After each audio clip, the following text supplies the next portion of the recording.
राधे कृष्ण दोस्तों। पौराणिक कथा के अनुसार त्रेता युग में भगवान राम के पिता दशरथ एक प्रतापी राजा थे।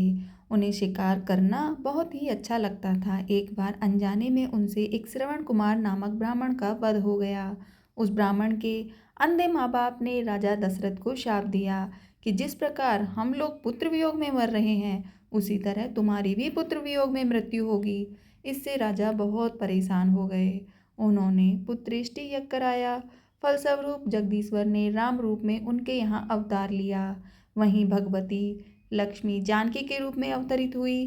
पिता की आज्ञा पाकर भगवान राम उनकी पत्नी सीता और भाई लक्ष्मण के साथ वन को गए, जहां उन्होंने खरदूषण आदि अनेक राक्षसों का वध किया। इससे क्रोधित होकर रावण ने सीता जी का अपहरण कर लिया। फिर सीता जी की खोज में भगवान राम ने पंचवटी का त्याग किया और ऋष्यमुख पर्वत पर पहुंचकर सुग्रीव से मित्रता की। इसके बाद सीता जी की खोज में हनुमान आदि वानर तत्पर हुए। उन्हें ढूंढते ढूंढते गिद्धराज संपाति को देखा। वानरों को देखकर संपाति ने उनकी पहचान पूछी। कहा कि तुम कौन हो, इस वन में कैसे आए हो, किसने तुम्हें भेजा है।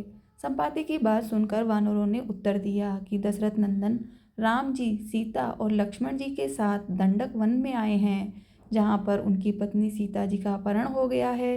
हे मित्र, इस बात को हम लोग नहीं जानते कि सीता कहाँ हैं। संपाति ने कहा कि तुम सब रामचंद्र के सेवक होने के नाते हमारे मित्र हो।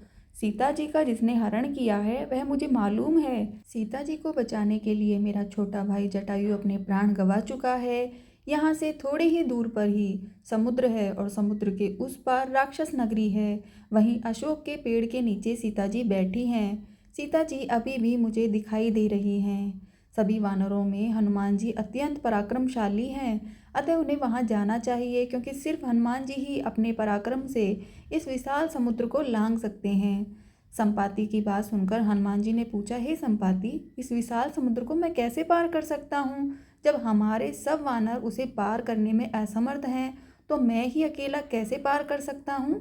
संपाति ने हनुमान जी को उत्तर दिया कि हे मित्र, आप संकट नाशक गणेश चतुर्थी का व्रत करो। उस व्रत के प्रभाव से आप समुद्र को क्षण भर में पार कर लोगे। संपाति के कहने पर ही हनुमान भगवान ने संकट चतुर्थी के उत्तम व्रत को किया। इसके प्रभाव से हनुमान जी क्षण भर में ही समुद्र को लांघ गए। अतः इस लोक में इसके समान सुखदायक कोई दूसरा व्रत नहीं है। जय श्री राधे कृष्ण दोस्तों।